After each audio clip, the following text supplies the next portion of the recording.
guys, welcome back to my YouTube channel. It is your girl B. If you're a new subscriber, welcome, and if you're a returning subscriber, welcome back. Firstly, I just want to start off by wishing each and every single one of you a happy new year. I really hope that 2021 will shape up to be a better year than 2020. I hope that all of us have some goals written down and that we are going to achieve them this year. As you guys might have seen by the title of this video, today I will be sharing all about my lock journey. So I'll be letting you know things like how long I've had my dreadlocks for, why I decided to get my locks, some of the challenges which I have faced and some that I have overcome during this lock journey, and how I got to a point where I just became so in love with my crown. Please don't forget to give this video a thumbs up and to comment down below. Please share your thoughts. If you have locks too, please let me know about your lock journey and what are some of the things that you did while you started out your journey. Please don't forget to subscribe and to turn on post notifications so that you do not miss out on any of my new uploads. Without further ado, let's get into this video and I hope that you guys will enjoy it. Okay guys, so I made a couple of notes and I wrote them on my iPad, so please do forgive me when I tend to look down every now and again. I just want to make sure that I am not leaving out anything and I'm giving you as much information as I can about my journey. So I initially started my lock journey in 2011 and I was in 5th grade if I'm not mistaken. I decided to start my lock journey because I was honestly fed up with having to do my hair every single morning for school, like having to comb it. It was just a lot of admin and personally I didn't want to deal with that. Also, like getting my hair braided was something that it became something very tedious to me because 1, it takes a really long time to do. 2, it can be very painful, and 3, like unbraiding your hair is also not a very fun process. So when I considered my options, I thought, getting dreadlocks would be the easiest alternative because I wouldn't have to tend to my hair as frequently, and I was right. My dad's friend had a hair salon and she was like, don't worry about it, I got you, and I got my hair locked. So it took about 3 sessions, so about 3 months before my hair got locked. So I would go in once every month so that I would get my hair washed out, retwisted, and then it would be styled. So I know some of you might be shocked and might be wondering, why I went a whole month without washing my hair. But honestly, with dreadlocks, you definitely don't have to wash your hair as often, especially when starting out, because the more frequent that you wash your hair, the longer that it'll take for your hair to lock. So I would go and get my hair done like once every month, and because I was styling it too, like it was in a protective hairstyle, so that meant, it was easy for me to go to school with my hair. Like it was very minimal effort, like all I do is just wake up in the morning, brush it, and I'm out of the house. So I think at about month 4 or about month 5, my dad was just like, look, your hair is actually starting to become really expensive, because getting it twisted and getting it done was not a really cheap process. So he was like, look dude, you said getting dreadlocks was going to be cheaper and the easier alternative, but it's only easy for you and it's not easy on my pocket. So he basically told me like, I'm not going to pay for you to get your hair done at the salon anymore. And at this point I freaked out because 1, my hair was still really short. If I'm not mistaken, it was like the length of my pinky. And unfortunately I don't have any pictures to show you so you guys know exactly what I'm talking about, but that's how short my hair was. So obviously I freaked out because I did not like the way that my hair looked. It was still very short, very boring. There was like not much I could do with it. So I decided that I need to learn how to twist my own hair because I was just not gonna get rid of my dreadlocks because I didn't want to go back to the main thing I was running away from.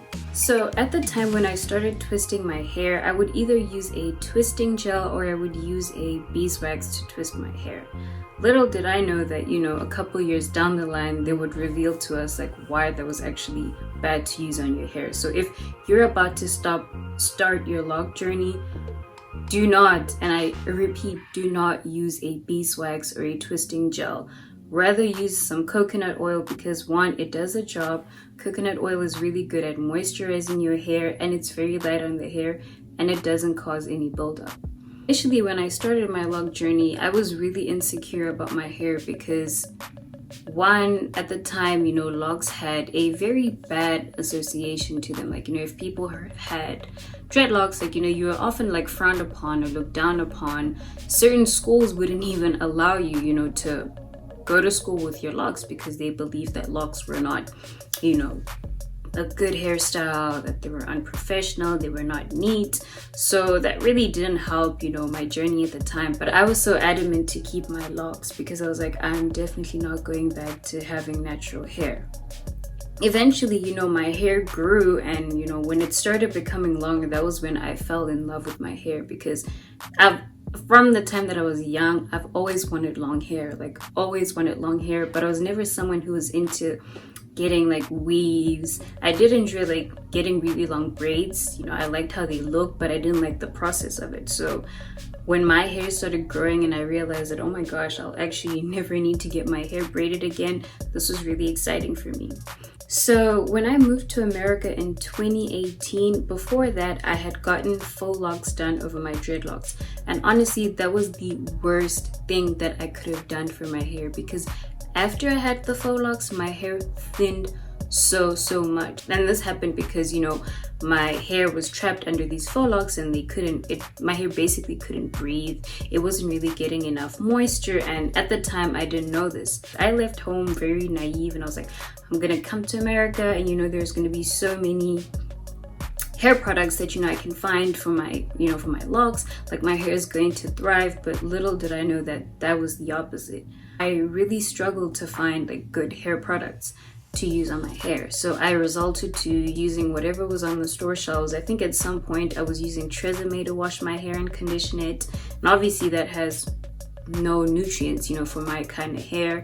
And I was just using like, you know, twisting gels, and still like using beeswax, which of course caused a lot of buildup in my hair. So at this point, like, I was really not happy with my hair. Like, I wasn't even confident about it anymore. And on top of that, like, the water here was really harsh when I first moved here, so my hair just was not thriving at all. Instead, you know, it started thinning even more, and the ends started breaking off. And then it got to a point where my hairline started receding, and that's when, like, I feel like that was the wake-up call that, like, you know, look, dude, you need to stop neglecting your hair, and you need to stop like doing all these things because they're not working out for you. So that was actually when I decided, you know what, let me do some research and look into what I can do to fix my hair. So one of the first things was that I had to stop using beeswax and gels, because they were causing buildup in your hair. And buildup is not really good because, one, it doesn't really wash out well. Two, that's one of the reasons why your hair thins, because it's not getting thoroughly clean. And three, it didn't really look pretty because, you know, I'd have my hair washed out, but I would still have like gray chunks in it, like kind of like almost if you have braids and you leave them in too long. That's how it was. It just didn't look nice at all. So I then heard about the apple cider rinse, and honestly that changed my life because it got rid of so much of the buildup that is in my locks. Like, it is crazy. Now it's something that I include every single time in my hair wash routine.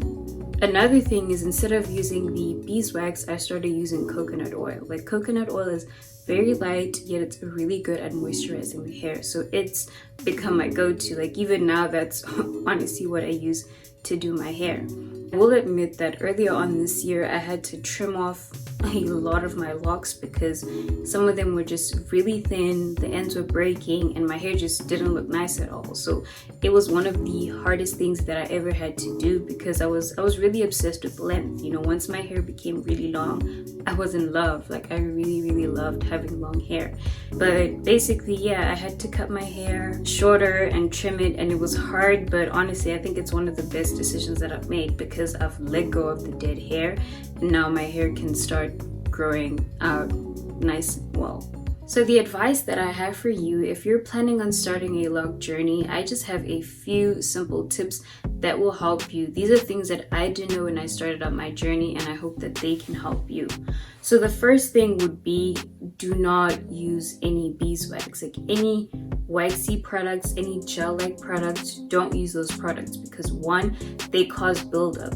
Two, they're so thick that if you have lint, you know, falling off from your clothes, the lint then becomes trapped and twined into your hair. that's actually really what attracts a lot of lint, which is the wax products. What you can rather do is get your hair twisted with either coconut oil or any other essential oils that you prefer. You can mix in a little bit of Jamaican castor oil, mix in some tea tree oil or eucalyptus. I will film a video letting you guys know which oils are the best for your hair and how you can use them to get the best results. The second thing is, as crazy as it sounds, how I actually got my hair to grow was by washing it with dish soap.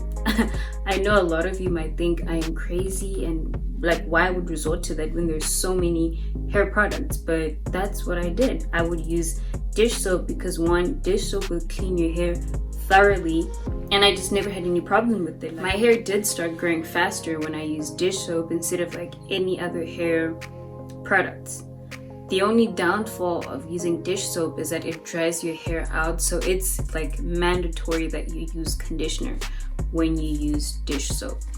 The third tip that I can give you is do not do faux locks. Like, stay away from faux locks. Like, honestly, faux locks really damaged my hair. My locks used to be a lot thicker and a lot fuller, but ever since I did faux locks, like, they were never able to fully bounce back, and my hair is never hasn't fully recovered from that experience because it will never be as thick as it originally was.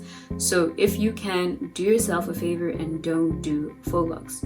I mean, if you really want to, you can, but you know, keep them in for a very short time and make sure like you are moisturizing them as frequently as possible. The fourth thing is don't do your edges. Like, I know it looks really pretty and it's something that's trending right now, but honestly for your locks, it's not worth it because one, what you're putting into your edges is gel. What happens to that gel? Most of it gets trapped in your hair as buildup. I personally don't do my edges at all. Like, all I do is just retwist my hair when I do a coconut oil and that's it. I've never really applied any edge gels, edge controls onto my hair, and like my hairline couldn't be happier because gel will also make your hairline recede. Another thing, avoid dry brushing. Always make sure that before you brush your hair or you style it, that you moisturize it with water. It's really important to hydrate your hair because when it's dry, when you're brushing it or if you're trying to manipulate it through styling, a lot of it's easily going to break off because your hair strands are dry and brittle. So always make sure to moisturize them, and you don't even have to go crazy. You can literally just use a spray bottle filled with water and just spray your hair and apply a little bit of coconut oil and you're good to go. Next thing is, if you're someone who wants to color their dreadlocks, like I am definitely for that, you know, go for it. Just make sure that you're not using synthetic dye. Make sure that you're using a natural hair dye because synthetic dye is bad for your hair. It thins your hair and it causes a lot of breakage and often split ends as well. So if you're going to color your hair, make sure that the hair dye that you're using is natural, it doesn't have any synthetic properties, and that it's good for your type of hair. The last tip that I would have for you is that when you style your hair, just make sure that you do not tie your hair too tight because that too can cause some breakage. I know we're often obsessed with having a really slick ponytail or a really slick hairstyle, but it's not always worth it because one, it thins your hair, two, it's gonna make your hairline recede, and that's something that we all do not want at all. A lot of these tips are things that I didn't know when I started out my lock journey. Of course, there's a lot more things that I learned, but I just wanted to highlight a few of these. I will definitely have separate videos letting you guys know fully in detail all the tips that I've learned and all the tricks that I've now mastered. I'll definitely make sure to include those for you guys so you guys have the most successful lock journey possible. I can honestly say now I'm at a point where I am in love with my locks. Like, I am so glad that I decided to lock my hair when I did, even though the process or the journey might have been shaky in the beginning. Like, when I look back to see where I am now, it's honestly one of the best decisions that I have made.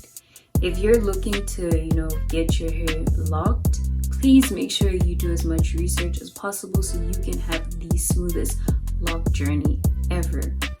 Please don't forget to give this video a thumbs up and to comment down below. Please share your stories about how your loc journey. And if you're thinking about starting your locs, let me know why you're thinking of starting your locs. If you have any loc questions, feel free to ask them and I'll definitely get to them. Please also don't forget to subscribe to my channel and to turn on post notifications. Thank you so much for tuning in. I'll see you next time.